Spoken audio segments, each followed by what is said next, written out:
Assalamualaikum warahmatullahi wabarakatuh. Pemirsa DRTV, malam hari ini kembali kita di dialog khusus Dina Raisya. Malam hari ini kita akan membahas tema yang sama dengan minggu lalu, yaitu menakar peluang Gubernur Nusa Tenggara Barat untuk Capres tahun 2024 nanti. Sudah hadir pengamat politik muda Sumbawa. Kalau kemarin kita bersama Heri Kurniawansyah, malam hari ini DRTV menghadirkan dua pengamat politik, ada Mas Miftahul Arzak. Halo Mas Miftah, apa kabar? Halo, apa kabar Mbak Dina? Sehat dong. Berat sekali ini pengamat politik. Pemirsa, Mas Miftah adalah peneliti di Lembaga Survei dan Riset Olat Maras Institute ya. Kemudian ya, ini dia sahabat saya Bang Abdul Haji. Halo Bang. Ya, Apa kabar nih Bang? baik. Baik ya. Ya, tetap sehat. Tetap sehat, alhamdulillah. Kayaknya COVID nggak ngefek buat kita ya. Alhamdulillah. Sudah jaga jarak nih. Ya, pemirsa DRTV, Bang Abdul Haji adalah Ketua Institut Transparansi Kebijakan Kabupaten Sumbawa. Kita akan mendengar prediksi dari beliau berdua. Seperti apa peluang Gubernur NTB yang beberapa waktu lalu disurvei sebagai kepala daerah dengan popularitas yang cukup mumpuni, berada di posisi ke-6, tentunya berada bersama jajaran Anies Baswedan, kemudian Ganjar Pranowo dan lain sebagainya. Kita mulai dari Mas Miftah dulu deh. Ya. Gimana Mbak? Mas Miftah, gimana kalau menurut Mas Miftah peluang Gubernur NTB? Beliau putra kebanggaan NTB, putra kebanggaan Sumbawa. Tentunya kita sebagai masyarakat Sumbawa ya ikut bangga dong gitu. Tapi di mata peneliti lembaga survei seperti Mas Miftah ini, seperti apa peluang beliau? Bisakah nyapres di tahun 2024? Oke, sebelumnya saya ucapkan terima kasih ke Mbak Dina, ya, ke Mas Haji. Ya, jadi sebelum jauh membahas masalah Bang Zul, ya, nyapres gitu. Ini kan jadi isu yang cukup hangat sekarang ya di tengah masyarakat NTB lah khususnya. Ya. Ada banyak, ada pro kontra, ada yang mengatakan jangan mimpi, ada yang mengatakan kapan lagi dan lain-lain kayak gitu. Kalau saya sih lebih banyak mengamati dan membaca saja dan tersenyum-senyum aja gitu ya. Karena yang pertama kalau saya melihat ya, sebelum menjawab tentang Bang Zul, menceritakan tentang Bang Zul, kita perlu pahami dulu dan membuka pikiran kita juga gitu. Bahwa siapapun itu bisa menjadi calon presiden maupun calon wakil presiden gitu.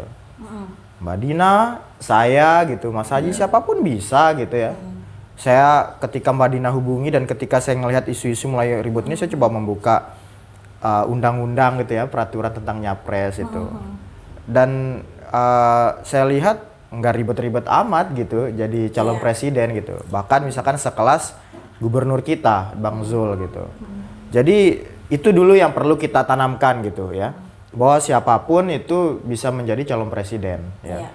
Dia warga Indonesia, ya, kemudian bertempat tinggal di Indonesia gitu. Kemudian apa ya, yang berhubungan dasar dengan keindonesiaan lah gitu. Jadi semuanya itu semua bisa banget menjadi calon presiden. Tetapi nanti dulu ya, kira-kira ada beberapa syarat-syarat yang lainnya ya. Misalkan syarat yang lainnya apakah memiliki partai atau tidak. Nah, itu yang menjadi pertanyaannya. Apakah Mbak Dina, saya, kalau Mas Haji ada ya partainya gitu. Kalau saya nggak ada, Mbak Dina ada gitu. Pertanyaannya ada partai apa enggak gitu. Nah, kita balik lagi ke Bang Zul. Bang Zul ada partainya atau tidak gitu. Jawabannya ada gitu. PKS kayak gitu. Nah, pertanyaan yang ketiga adalah apakah PKS bisa atau tidak mencalonkan calonnya lah ya, entah itu presiden atau wakil presiden. Nah, jawabannya ya dari pengalaman-pengalaman pilpres periode yang lalu, 2 periode yang lalu gitu, sangat jarang sekali ya partai itu berdiri sendiri ya untuk mendorong calonnya gitu. Walaupun kalau kita lihat saat ini ya berdasarkan kursi mungkin PDI saja yang bisa mungkin mencalonkan satu ya, mencalonkan calonnya kayak gitu. Berarti yang lain harus kolaborasi. Yang lain harus koalisi kayak gitu ya. Oke. Dan itu hal yang biasa gitu. Nah, pertanyaannya berarti kalau PKS, apalagi sekarang dari survei gitu ya, kita lihat kan 5 besar ya kalau kita lihat ada PDIP, ada Gerindra, hampir di beberapa lembaga survei kita lihat ya, yang ada bermacam-macam. Kok 3 sampai 5 ini mulai berubah. Ada Demokrat, Nasdem masuk, kemudian PKS, ya, kemudian ada PAN gitu. Selalu aja ini aja. Jadi enggak cuma 1 2 tapi 3 4 lembaga survei ini aja. Sehingga sebenarnya kita perlu membuka pikiran bahwa 6 partai ini sebenarnya, atau mungkin partai-partai yang lain nanti ketika berkolaborasi ya atau berkoalisi gitu ya, bisa mendorong calonnya kayak gitu. Itu dulu yang kita pikirkan. Nah, sehingga kalau saya menyimpulkan, simpulan pertama warga Indonesia, simpulan kedua punya partai atau tidak, simpulan ketiga apakah PKS masuk atau tidak, semuanya sangat memungkinkan. Itu yang pertama yang kita temukan. Saya nggak berbicara tentang Bang Zul dulu. Ya, kita bicara terkait syarat siapa yang bisa, kemudian partai yang paling tidak punya peluang bisa mendukung kayak gitu. Itu yang memungkinkan kayak gitu. Nah, kita belum bahas Bang Zul dulu. Nah, yang terakhir mungkin ya sebelum saya jelaskan adalah fenomena calon presiden wakil presiden ya, sebenarnya ini adalah fenomena bukan hanya sekedar mendorong calonnya saja atau mendorong kadernya saja gitu. Tapi jauh dari itu ya, ini adalah cara bagaimana agar partai itu bisa menjadi lebih besar ya.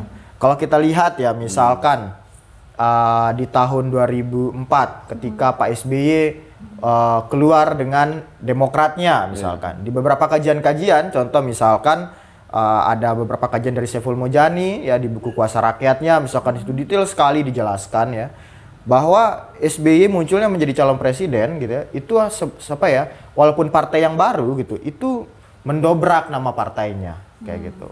Kemudian kita lihat fenomena yang paling besar adalah misalkan seperti Pak Jokowi kayak gitu. Sampai akhirnya misalkan sampai akhirnya Megawati, Bu Mega mau mendorong Pak Jokowi gitu, bukan dari terah beliau kayak gitu ya.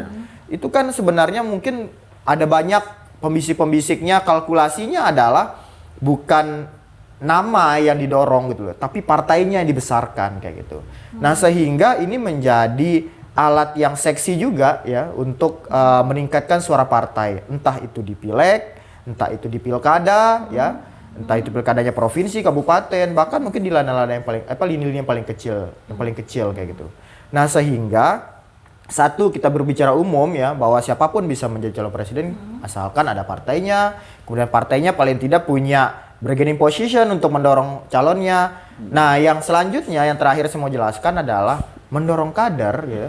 Itu bukan hanya mendorong-dorong saja gitu, tapi itu ada efek dari mendorong itu. Efeknya adalah partainya dari beberapa konstelasi ya, itu dari beberapa hitung-hitungan survei juga, itu akan membesarkan partai itu sendiri.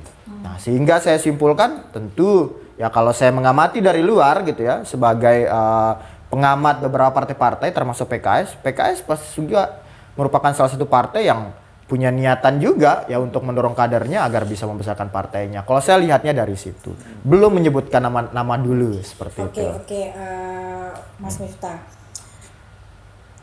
Kalau melihat figur Bang Zulnya, apakah PKS?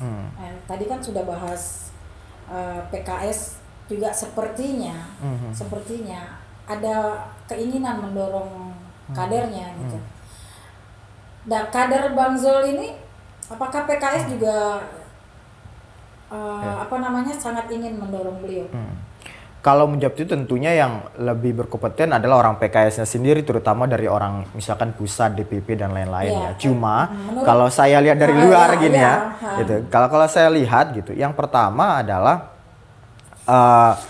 PKS ini kan walaupun kita lihat dari beberapa konstelasi pilkada, pilpres dan lain-lain gitu ya, mau mendorong yang di luar kader kayak gitu ya. Tetapi partai yang cukup kuat pengkaderannya itu adalah dari PKS sendiri gitu. Nah, mungkin bisa jadi mereka rasional juga ketika misalkan melihat pilkada, melihat pilpres di periode yang sebelumnya kayak gitu ya. Nah, kalau sekarang kalau kita bisa melihat rasionalnya juga, ya memungkinkan sekali kayak gitu. Misalkan untuk mendorong seorang tokoh gitu, seorang ya kalau saya lihat sih gini, lihat di luar Bang Zul sebagai gubernur NTB ya, beliau tokoh nasional ya yang sudah berkecimpung di DPR legislatif yang nggak cuma 1-2 periode gitu, bahkan 3 periode kayak gitu. Dan bahkan kita sering lihat gitu ya, nggak mudah sebenarnya. Saya sebenarnya gini sih, bukan salah satu orang yang cukup sangat dekat dengan Dr. Zul, tapi saya banyak melihat dari medianya misalkan kayak gitu. Saya melihat nggak semudah itu bisa berdiskusi berkunjung bersama Pak SBY. Nggak semudah itu orang bisa berkunjung berdiskusi dengan beberapa tokoh-tokoh misalkan Surya Paloh. Nggak semudah itu misalkan berdiskusi dengan yang lain-lainnya gitu. Walaupun mungkin beliau ada pengalaman atau ada latar belakang di balik itu ya, tapi paling tidak sebenarnya itu bagian dari komunikasi politik juga yang beliau lakukan kayak gitu. Nah sehingga kalau menjawab pertanyaan Mbak Dina gitu, memungkinkan atau tidak kader, kalau mereka mau rasional, PKS mau rasional, salah satu rasionalitasnya adalah yang melirik kader yang mampu juga kayak gitu. Karena kalau sampai kapan lagi gitu ya tidak mendorong kader, soalnya sekarang kan cukup absen cukup lama juga PKS kayak gitu. Bahkan hampir tidak ada gitu mendorong kadernya untuk menjadi presiden maupun wakil presiden. Ketika ini langkah yang bisa diambil kayak gitu, tantangannya adalah mungkin akan banyak yang membicarakan kayak gitu ya. Entah itu kontra gitu ya. Tetapi peluang untuk menjadi besar itu juga besar juga peluangnya gitu. Maka menurut saya partai juga harus melihat pertimbangan-pertimbangan itu juga gitu. Berarti menurut Mas Miftah PKS harus melihat peluang ini. Ya. Bahwa figur Bang Zul cukup mumpuni juga untuk bisa paling tidak untuk diajukan. Ya gini. Jadi paling tidak kan untuk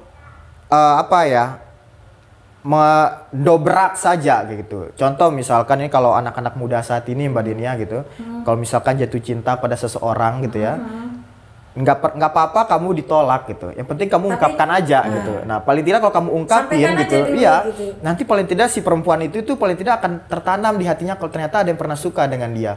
Minimal dia itu 2-3 hari nggak bisa tidur lah kayak gitu. Nah begitu juga sebenarnya gitu. Di politik ya, ini. di politik namanya nyapres kan, calon presiden gitu, nggak masalah, dimunculkan aja gitu, bakal calon dan lain-lain. Kalau saya sih nggak ada masalah. Siapa tahu dengan ditembaknya gitu masyarakat ya nyantol 2-3% lumayan. Sekarang kan kalau tidak salah di beberapa lembaga survei cukup saling mengejar dengan PAN dengan Nasdem suaranya di tingkat nasional kalau terkait pilegnya dan terkait gambaran masyarakat terkait partai tersebut. Ketika dia PKS berani munculkan calonnya, paling tidak bisa nambah 2-3%. Apalagi sekarang kita lihat kan kalau saya melihat mulai banyak dibicarakan partai-partai Islam itu kan ketika pasca Pak Anies naik gitu ya, kemudian Ahok itu turun gitu ya, ketika 212 meledak gitu, itu kan mulai kelompok-kelompok Islam kekuatannya itu mendorong kayak gitu. Dan yang masih bertahan sampai saat ini menurut saya hanya PKS saja kayak gitu. Itu yang kalau yang saya lihat, bukan berarti maksudnya dikotomikan ya, membeda-bedakan, bukan seperti itu maksud saya, tapi paling tidak perjuangannya jelas gitu. Apalagi kalau saya lihat, saya kan dari semua munas ya, munas semua partai saya nonton lah gitu bagaimana perjuangannya. Dan di PKS sendiri dia tidak hanya dia kuat gitu ya untuk menjelaskan terkait partai Islam gitu, tapi paling tidak terbuka juga untuk semua kalangan kayak gitu. Kalau saya lihat seperti itu. Dan ini bisa jadi peluang yang cukup besar. Kapan lagi? Kalau saya takutnya kalau tidak sekarang momentumnya hilang kayak gitu. Oke. Kita beralih ke Bang Haji dulu. Apakah Bang Haji setuju dengan Mas Miftah atau gimana nih Bang Haji? Ini kita fokus ke figur gubernur kita Bang Zul gitu. Berpeluangkah beliau nyapres di 2024 nanti? Oh ya, kalau saya sederhana sih ya. Jadi apa yang disampaikan oleh Mas Miftah tadi ya memang pas. Kalau persoalan peluang itu ya sangat terbuka sekali. Yang nggak punya partai aja kok bisa berpeluang nyapres, apalagi yang punya partai. Itu kan. Jadi kalau saya sangat sederhana Mas, melihat fenomena politik yang terjadi hari ini, apalagi dengan niatan Pak Zulkifli Mansyah ya untuk menjadi salah satu kontestan dalam pencapresan pemilu 2024 ini. Ya, yang pertama kalau sosoknya beliau itu menurut saya ya dari sudah punya modal lah, ibarat kalau kita mau buka toko itu beliau sudah punya modal.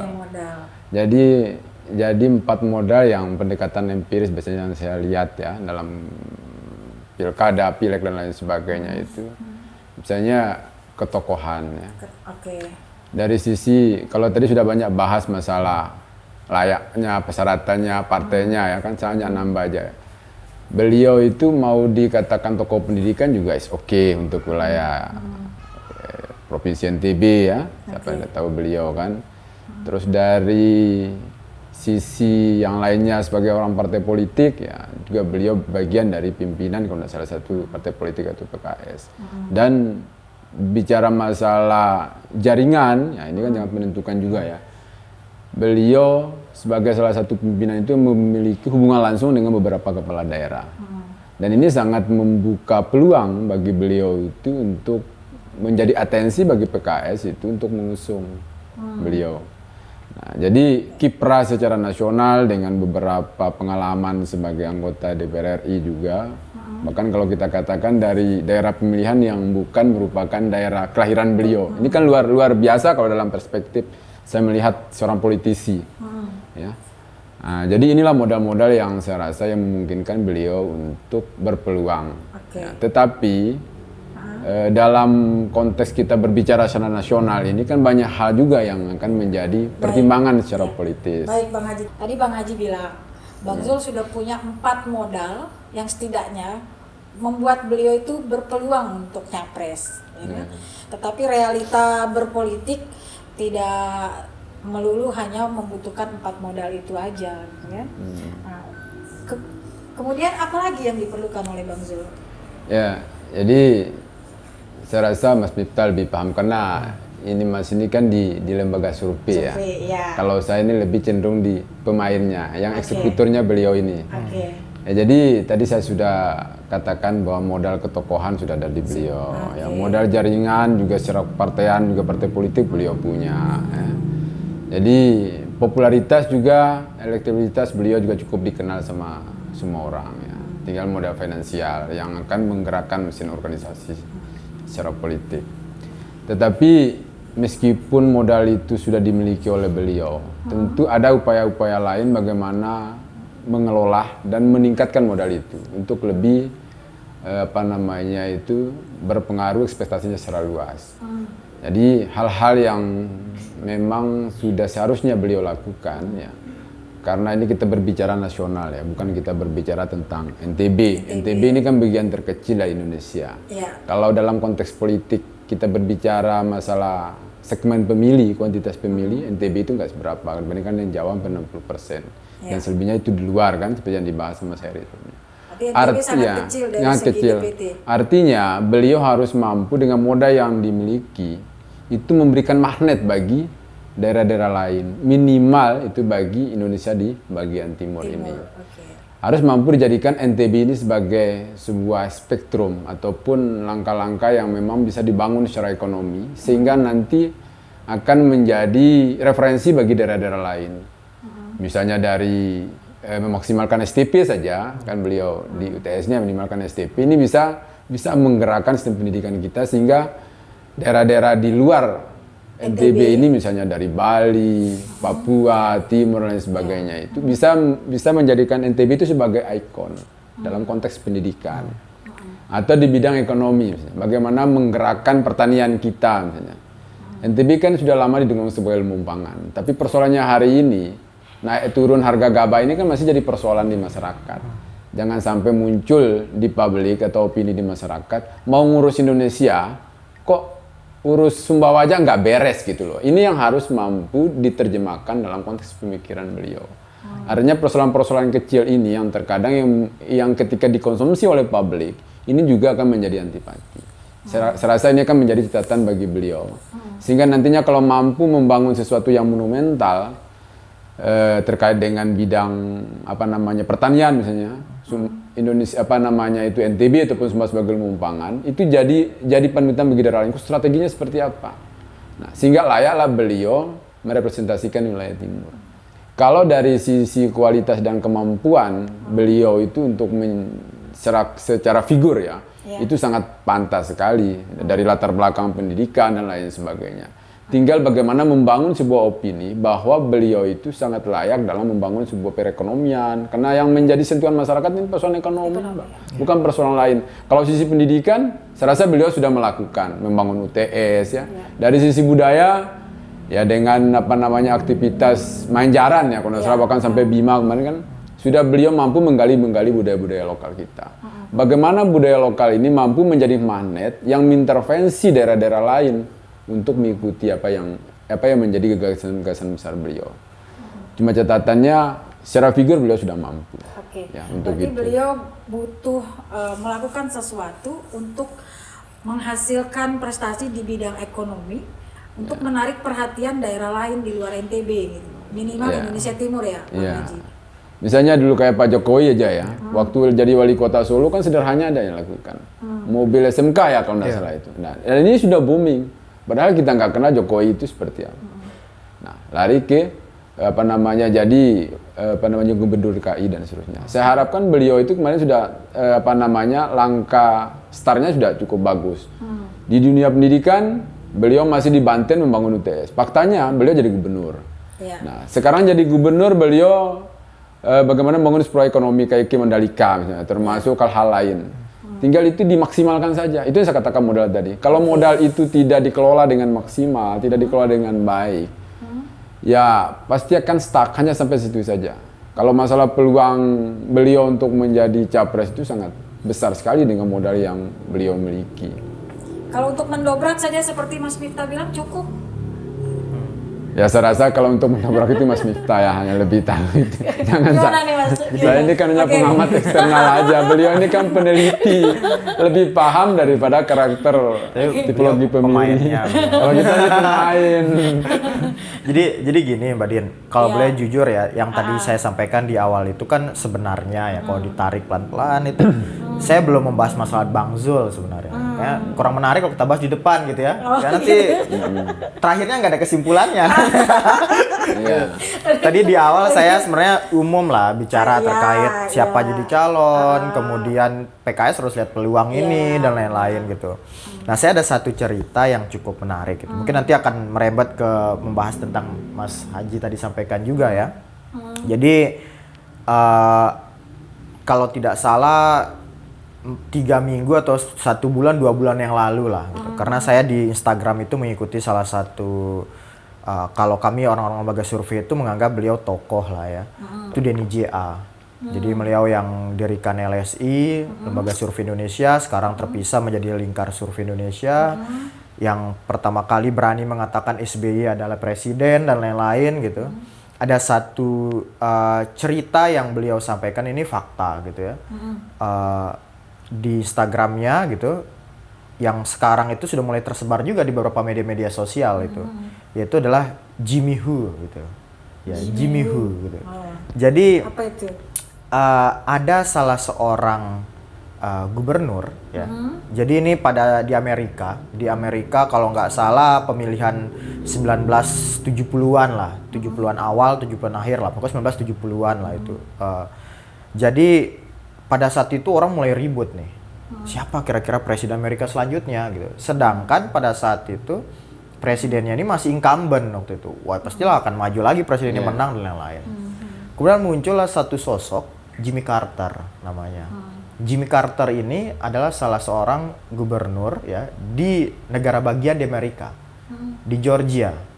Itu salah satu negara bagian yang kecil gitu. Mungkin kalau dianalogikan sama kayak NTB lah gitu. Mungkin bisa lebih kecil lagi kayak gitu.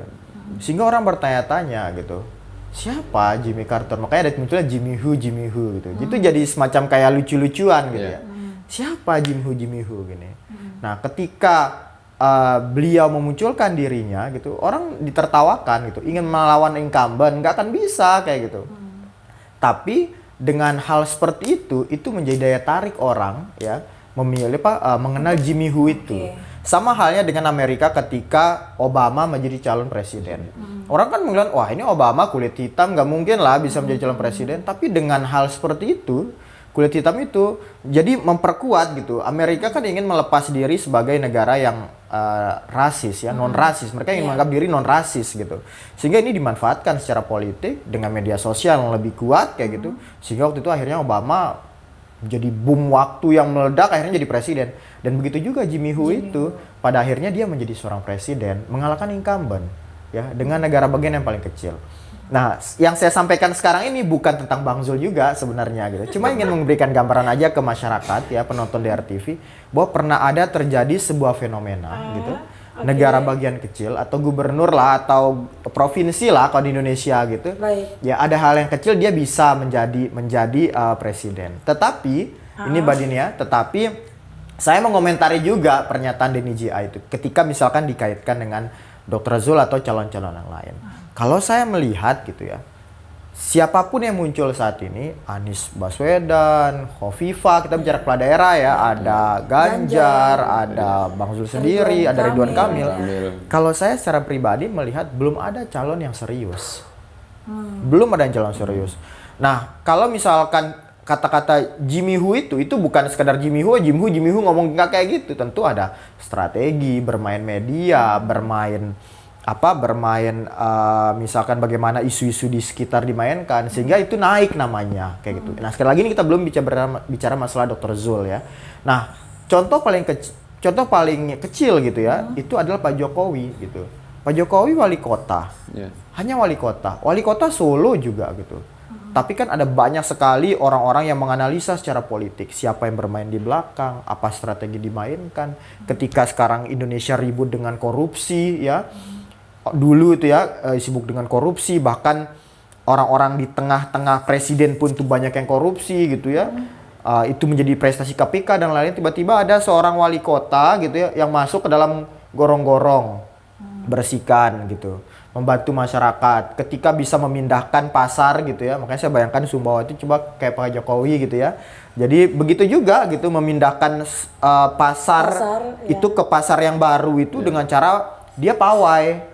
Itu kenapa saya tahu, karena dulu waktu saya S1 itu saya pernah ikut Parlemen Muda Indonesia wakil NTB dan pembicaranya Pak Jokowi. Saya sempat berdialog dengan Pak Jokowi waktu itu di Parlemen Muda Indonesia. Beliau ceritakan sebagai, dan itu selalu yang digaungkan, masuk gorong-gorong. Yang kedua adalah simpel banget, memindahkan sebuah pasar ke pasar yang baru kayak gitu ya. Karena namanya pasar ya, karena saya punya banyak teman yang orang tuanya bekerja pedagang di pasar itu menceritakan gak semudah itu pasar gitu. Orang berhubungan dengan perut itu pasti emosi dan lain-lain. Dan itu dia bisa memindahkan dengan tenang gitu. Itu dianggap sebuah prestasi.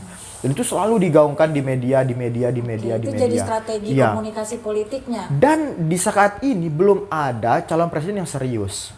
Belum ada. Jadi jawabannya adalah kalau kita kaitkan dengan Jimmy Hu itu, Jimmy Hu itu belum ada gitu. Nah, apakah nanti dia tunggu 2022? Enggak. Itu Pak Jokowi itu 5 berapa tahun sebelumnya udah dipersiapkan. Bahkan toh beliau jadi gubernur dulu kan kayak gitu. Walaupun banyak yang bilang itu nggak sengaja gitu ya, karena Pak Prabowo kan menyiapkan beliau itu di gubernur biar bisa memperkuat beliau menjadi calon presiden gitu. Ternyata Pak Prabowo disusul dan lain. Itu analisa politik di beberapa buku juga dijelaskan. Misalkan kayak buku yang tadi saya bilang, Kuasa Rakyat Saiful Mujani juga dijelaskan juga tentang beberapa analisa tentang itu. Ya, ini menarik sih memang ceritanya Mas Miftah tentang Jimmy Hu gitu kan, kemudian Jokowi. Artinya seperti Bang Haji bilang, dari segi DPT ya kita kecil ya. Kemudian ada tokoh-tokoh yang berhasil gitu dari daerah kecil yang mungkin pemilihnya nggak banyak dan belum tentu milih dia juga gitu kan. Tetapi gini Mas Miftah, Bang Haji, kita hadir di sini, kita berdialog khusus gitu kan. Tentunya kita bangga kita punya representatif dari Sumbawa, NTB, ada putra Sumbawa nih gitu kan, yang digadang-gadang masyarakat, ayo dong Bang nyapres. Karena kebanyakan masyarakat menilai gitu bahwa modal beliau cukup loh untuk nyapres gitu ya. Kalau cuman sekedar untuk mendobrak aja bisa kok. Bahkan Bang Haji lebih optimis tadi dari Mas Miftah kan. Kalau Bang Zul bisa menghasilkan sebuah prestasi ekonomi di bidang ekonomi gitu, tidak menutup kemungkinan Indonesia Timur itu akan melirik beliau sebagai panutan gitu kan, dan akan memilih gitu kan, akan cenderung memilih gitu. Saya ingin mengajak berbicara Anda berdua itu, ayo dong kita fokus bahas putra daerah ini gitu. Nah, dan kemungkinan ada putra daerah lain juga yang kualitasnya kalau bisa lebih bagus dari Bang Zul ya kita bahas juga nggak apa-apa kan gitu. Nah kalau Bang Zul sendiri ini seperti apa peluangnya, tadi sudah disampaikan oleh Bang Haji, kemudian Mas Miftah masih memberi contoh-contoh gitu kan. Saya rasa pemirsa sangat menunggu nih dari Anda berdua itu sebagai expert di bidang politik gitu kan. Kalau Bang Haji, saya eksekutornya, ya kan. Kalau Mas Miftah penelitinya gitu. Inilah yang kami hadirkan kalian berdua di sini gitu. Janganlah kecewakan masyarakat Sumbawa gitu kan. Pemirsa DR TV pengen banget nih dengar nih, fokus dong gitu ke figurnya Bang Zul. Nanti kita bahas apakah ada figur lain dari Sumbawa yang bagus juga gitu. Nah kalau Bang Zul sendiri, ayo dong Mas Miftah. Kalau saya segini sih Mas Haji, Mbak Dina, kenapa saya perlu sampaikan umum banget tadi ya di awal episode kedua itu, karena satu hal ya, ini kan pro kontra di tengah masyarakat itu pertama. Yang kedua adalah perlu dipahami gitu ya, bahwa saya secara pribadi, Mas Haji secara pribadi, kita saya sebagai peneliti kayak gitu ya, lembaga survei melihat dari umum bahwa ada peluang sebenarnya siapapun bisa menjadi kayak gitu. Nah ini dulu yang mau kita terangkan ke masyarakat penontonnya. Nah ketika sudah mengetahui oh ya ternyata masih ada peluang, Mas Haji bilang ada peluang, saya bilang ada peluang. Nah kalau saya secara pribadi simpel aja Mbak Dina, nggak ada sekolah presiden.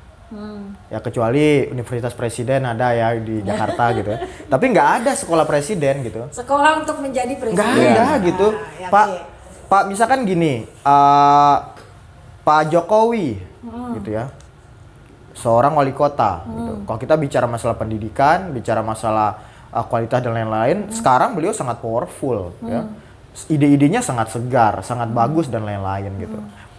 Siapa yang sangka Pak Ma'ruf Amin menjadi wakil presiden? Bahkan saya masih ingat gitu ya di detik terakhir gitu ya, banyak yang berdiskusi siapa akan menjadi wakil presiden. Bahkan ada yang bilang saya sudah disuruh minta jahit baju dan lain-lain gitu. Ternyata bukan beliau kayak gitu. Ada dua sebenarnya contoh wakil presiden yang itu adalah di detik terakhir yang muncul. Satu adalah Ma'ruf Amin, kedua Pak Budiono. Ketika Pak SBY periode kedua itu kan bertanya-tanya siapa? Oh yang ini sini. Nggak ada satupun survei yang menyebutkan nama mereka. Akhirnya muncul menjadi wakil presiden kayak gitu. Nah kalau disuruh menjawab gitu ya, apakah Bang Zul bisa mampu atau tidak gitu? Secara pendidikan, kalau saya melihat kita udah butuh nih satu orang secara intelektual gitu ya, menjadi seorang pemimpin Indonesia kayak gitu. Dalam artian sekarang bukan intelektual gitu ya, gitu. Anies ya, Dr. Zul kayak gitu. Ini kan tokoh-tokoh intelektual kayak gitu.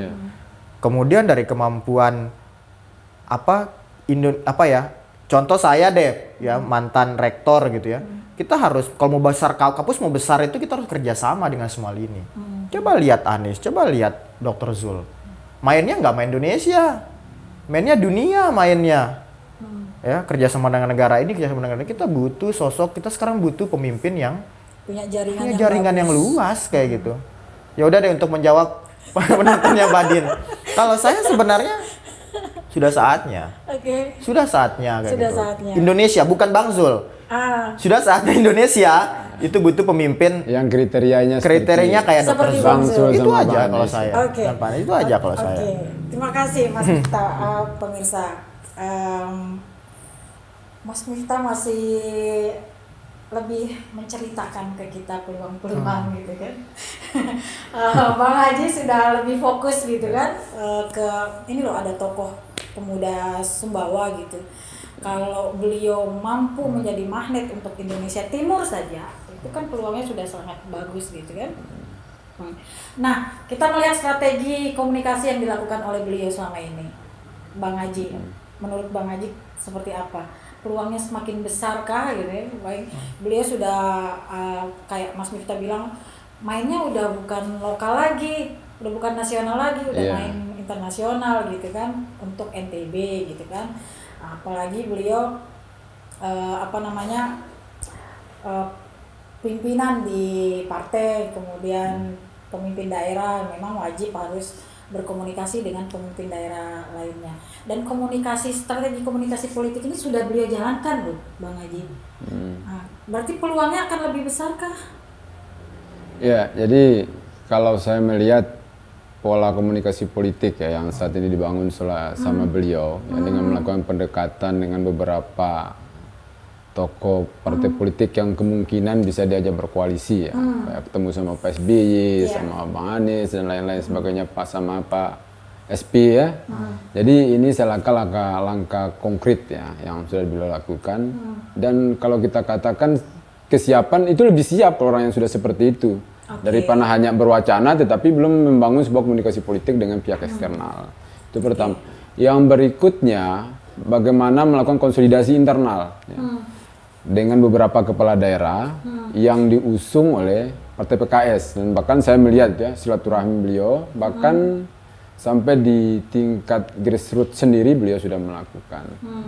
Artinya yang perlu saya kritisi juga di sini, ya walaupun memang sudah sampai di tingkat internasional ya seperti yang dikatakan, tetapi publik ini yang ingin dilihat bukan hanya sebatas bagaimana membangun sebuah relasi dan komunikasi politik, tetapi bagaimana membangun sebuah keyakinan masyarakat bahwa ketika beliau menjadi seorang presiden atau wakil presiden mampu tidak melakukan perubahan ekonomi yang cukup signifikan. Ini yang harus mampu dibangun oleh beliau untuk memberikan pencitraan kepada masyarakat. Jadi tidak cukup hanya silaturahim politik atau safari-safari politik. Karena pertanyaannya masyarakat hari ini, siapapun yang menjadi kepala daerah, menjadi bupati, gubernur, tetap staluk. Kalau bahasa Sumbawanya, tetap kita begini hidupnya. Nah, hipotesis seperti ini harus dibangun oleh calon pemimpin itu, bahwa kalau saya menjadi, ini loh perubahan yang akan kita lakukan. Dan perubahan itu harus mampu dilihat oleh masyarakat secara umum. Beliau saya lihat track record ya dari perjalanan karir beliau dari DPR RI ke Sumbawa untuk menjadi calon gubernur kemarin itu, dan mungkin ini sesuatu yang sangat langka dan luar biasa. Orang Sumbawa kalau dilihat dari sisi pemilih selama ini kan mustahil katanya. Mustahil orang Sumbawa jadi gubernur. Pak Zul bisa jadi gubernur. Kalau segmen pemilihnya justru harus Lombok kan kalau kita lihat dari jumlah pemilih. Karena apa? Karena beliau mampu memberikan magnet kepada daerah lain. Membangun UTS, tertarik Lombok, Bima dan lain sebagainya. Saya rasa kiat-kiat seperti ini tinggal ditingkatkan saja oleh beliau dari sisi infrastruktur ataupun pembangunan ekonomi masyarakat. Sehingga masyarakat bisa merasakan ya, ketika Sumbawa atau NTB menjadi penyandang pangan untuk kawasan timur Indonesia. Tipnya seperti apa sih? Sehingga orang ini akan tertarik dengan beliau. Nah, dengan ketertarikan beliau yang walaupun lahir dari provinsi yang kecil, yang tidak diperhitungkan, saya sama kayak ceritanya tadi di Amerika sibuk mencari presiden baru itu, ya saya jelaskan ya seperti itulah nanti Bang Zul itu akan muncul sebagai pilihan alternatif di tengah korupsi, ribut masalah ini itu lain sebagainya. Tetapi beliau sibuk bagaimana memperbaiki ekonomi masyarakat, bagaimana memberikan ide-ide besar tentang pendidikan dan lain sebagainya yang mampu membangun Indonesia itu lebih maju, lebih bersanding, lebih berkompetitif dengan negara-negara lain. Inilah ide-ide yang harus bisa beliau jadikan magnet bagi daerah-daerah lain, bukan hanya di wilayah timur, tetapi juga sampai dengan Jawa, sampai dengan Sumatera, Sulawesi dan lain sebagainya. Harus konkret ini, tidak hanya sebatas membangun sebuah komunikasi politik. Memang prasyarat untuk menjadi capres itu harus didukung oleh partai politik. Ini persyarat utama ini. Kalau kita mau nyapres nggak ada partai politik ya, gila namanya ini. Saya rasa kalau masalah komunikasi itu saya yakin beliau itu sudah melakukan sudah lama sekali. Ya, sudah lama sekali saya yakin. Dan langkah-langkah yang lain pun yang saya ungkapkan tadi, beliau juga sudah mulai meniti. tinggal bagaimana dioptimalkan. Saya konkretkan saja teorinya Mas Miftah tadi. Ya. Ya, tinggal dikonkretkan saja itu, tinggal dimaksimalkan saja langkah-langkah yang telah beliau lakukan. Oke, Bang Haji, Mas Miftah, ini penasarannya netizen DRTV ya. Oke lah, memang kita saat ini membahas tentang peluang Gubernur NTB. Gubernur NTB itu siapa? Bang Zul. Bang Zul itu putra Sumbawa gitu. Kemudian netizen yang lain juga pengen dong mendengar pendapat dari para expert dialog khusus Bina Raisya malam hari ini.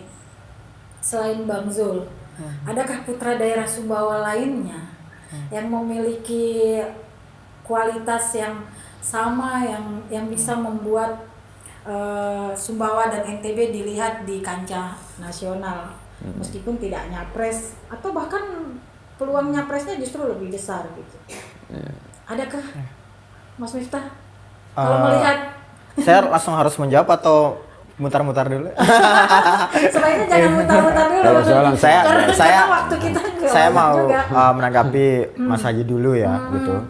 Biar gini, kan banyak tuh di Facebook saya lihat tadi komentar-komentar ya ketika mau bicara. Kalau saya sih, kita memposisikan diri sekarang bukan sebagai orang Sumbawa. Saya dengan Mas Haji bukan orang Sumbawa, tapi kita orang Indonesia, itu yang pertama. Saya setuju dengan yang Mas Haji sampaikan tadi bahwa ada beberapa sudah menjadi presiden ya, dari Pak Soekarno, Pak Harto, kemudian Pak Gus Dur sampai sekarang Jokowi kayak gitu ya. Itu kan kalau kita lihat beberapa kajian teori tentang pemilih gitu ya, secara sosiologi, secara psikologi dan realistis kayak gitu. Memang kebanyakan main citra gitu. Saya setuju dengan disampaikan oleh Mas Haji bahwa sudah saatnya Indonesia sekarang bermainnya itu bukan lagi bermain citra. Walaupun kita lihat juga masalah pendidikan dari si pemilih ini juga. Tapi kita butuh pemimpin yang benar-benar dia punya kemampuan dan pernah pengalaman untuk membangun sebuah daerah minimal misalnya gitu. Maka saya secara pribadi sebenarnya sangat mendukung calon presiden yang dari pernah pengalaman memimpin daerah kayak gitu. Saya secara pribadi mendukung orang yang pengalaman. Kenapa? Karena paling tidak dia punya pengalaman, dia punya pengetahuan kayak gitu. Ditambah dengan misalkan dia punya jaringan mungkin nggak hanya skala nasional tapi internasional. Kita butuh seperti itu. Nah, mungkin itu menjawab juga yang Mbak Dina sampaikan gitu. Sampai saat ini saya belum terpikirkan yang lain kayak gitu. Pak Fahri Hamzah gitu sudah bukan tokoh Sumbawa lagi, tapi tokoh nasional gitu. Sangat berpengalaman dari tingkat pengalaman politiknya gitu ya. Dengan cara konstruksi cara berpikir dan lain-lain itu sangat cerdas menurut saya.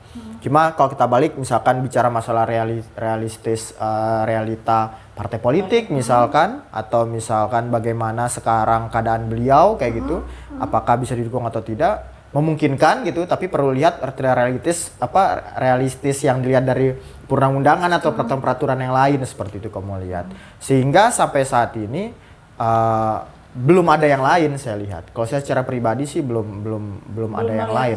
Belum lihat yang figur lain. Karena kalau saya secara pribadi sekali lagi Mbak Dina, saya nggak mau memposisikan diri sebagai orang Sumbawa saat ini. Saya memposisikan diri sebagai orang Indonesia. Saya butuh calon presiden satu yang dia itu punya jaringan luas bahkan sampai ke internasional misalkan gitu. Kenapa seperti itu? Jangankan itu kampus yang kecil aja yang pernah saya pimpin itu, kalau mau besar itu PR-nya caranya itu cuma satu, kerjasama itu aja gitu. Yang kedua adalah kita butuh pemimpin yang punya pengalaman ya. Pengalaman berarti apa kesimpulannya? Menjadi kepala daerah itu pengalaman. Menjadi kepala daerah itu jadi pengalaman dan beliau sudah dan punya sedang pengalaman. melakukan kayak gitu. Dan yang terakhir mungkin Mbak Din ya, perlu mungkin ada juga orang-orang masyarakat yang sudah tahu juga kapan harus memilih dan lain-lain. Cuma biasanya peraturan kan berubah-ubah gitu ya. Yang terakhir ini saya ketahui kan pemilihan presiden dan anggota legislatif itu di bulan Maret gitu ya. Kemudian legislatif dan pilpres itu di bulan Maret ya. November itu pilkada. Pilkada. Sehingga gitu ya. Jadi pilkadanya November 2024, Maret itu adalah Alek dan caleg dan pilpres gitu. Sehingga sangat memungkinkan untuk mencalonkan diri itu ya. Kalau saya sih melihatnya seperti itu. Dan kalau bicara masalah tokoh tadi itu, sampai saat ada banyak tokoh nasional orang Sumbawa dan itu saya sangat bangga.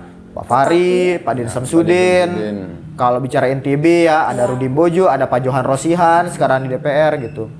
Cuma ini penilaian saya secara pribadi, kita harus melihat realitas politik, realitas. Kalau saya mau bicara idealnya itu menurut saya itu paling tidak punya jaringan internasional, punya pengalaman di eksekutif kayak gitu.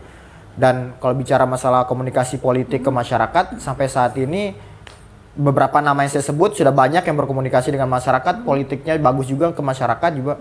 Cuma balance lah, Bang Zul juga punya kemampuan itu juga untuk membangun komunikasi di tengah masyarakat, bukan hanya di level internasional, lokal di nasional, di internasional, tapi bahkan di lokal dan masyarakat kecil juga bisa dikomunikasikan kayak gitu. Kalau saya melihatnya sebagai masyarakat Indonesia dan sebagai peneliti saya melihat keadaan saat ini, Mbak Din. Baik, terima kasih Mas Miftah. Bang Haji. Ya, kalau saya Ah. kalau saya melihat tokoh lain ya, Ya, tokoh lain. banyaklah tokoh-tokoh Putra lain Sumbawa. dengan Putra Sumbawa yang memang berpeluang. Ya. Tetapi persoalannya ini kembali kepada modal yang mereka miliki. Oke. Untuk berkontestasi. Ya, tadi saya sudah katakan kalau Pak Zul itu ini kriterianya untuk nyapres saya rasa sudah Modalnya sudah cukup cukup. memungkinkan lah. Ya, ada juga Bang Fahri, ya Bang Fahri itu kalau secara ketokohan, popularitas dan lain sebagainya sudah mumpuni, tapi ini menyangkut kepada jaringan. Jaringan di sini kan ada partai politiknya, termasuk hal-hal lain yang memang mengintervensi beliau. Termasuk Pak Probdin ya, juga ketokohannya sudah melahan nasional sudah ya, sama dengan Pak Fahri, Pak Rudi juga. Ya, tapi untuk mencalonkan diri, untuk kita bisa menakar peluang kita untuk maju itu, kita harus berkaca kepada diri sendiri. Modal apa sih yang kita miliki gitu loh. Persyaratan minimal lah dalam hal ini. Sehingga minimal partai politik itu bisa melirik kita, karena kita nggak mungkin maju sendiri. Minimal internal partai kita juga melirik kita, baru kita bisa berbicara dengan partai koalisi ataupun partai lain. Ya, kalau dalam kacamata saya hari ini, walaupun politik ini bergerak dinamis ya, hari ini bisa berubah, besok juga bisa berubah dan seterusnya. Apalagi ini masih lagi 1-2 tahun ya. Ada kemungkinan-kemungkinan yang luar biasa akan terjadi. Tapi kalau untuk saat ini, Pak Zul ini cukup berpeluang lah untuk menjadi bagian dari kontestan nanti dalam Pilpres ini dengan modal yang beliau miliki saat ini. Baik, terima kasih Mas Miftah, terima kasih Bang Haji. Terakhir pemirsa sebelum kita akhiri dialog khusus malam hari ini. Komunikasi politik yang sedang dijalankan oleh Bang Zul saat ini, menurut Anda berdua, apakah beliau memang menargetkan diri untuk nyapres? Kalau menurut Mas Miftah? Seperti tadi saya bilang itu di luar on cam gitu ya. Yang tahu berpikirnya Dr. Zul cuma 2. Ya. Diri sendiri dan Tuhan. Ya, Kayak tapi gitu. menurut mata Ya. pandangannya seorang peneliti lembaga survei, Kalau saya sih ini menganggap hal yang biasa, bahkan itu hal yang positif ya. beliau sedang mengarah ke beliau, pencapresan kah? Yang pertama beliau ingin membesarkan NTB, saya lihat ya, karena beliau tidak hanya berkomunikasi dalam dalam tempurung kayak gitu, beliau berkomunikasi dengan Gubernur Jawa Barat, DKI, bahkan sahabatnya di NTT gitu, di Bali dan lain-lain. Itu hal yang positif menurut saya. Oke. Dan itu hal yang Bisa biasa langsung aja Mas gitu. Miftah? Niatan kayaknya ada beliau. Oke, Niatan ada. menurut Mas Miftah. Niatan ya? ada Oke. gitu. Tapi ini hal positif untuk NTB. Kalau saya lihatnya ini positif untuk NTB. Oh iya dong.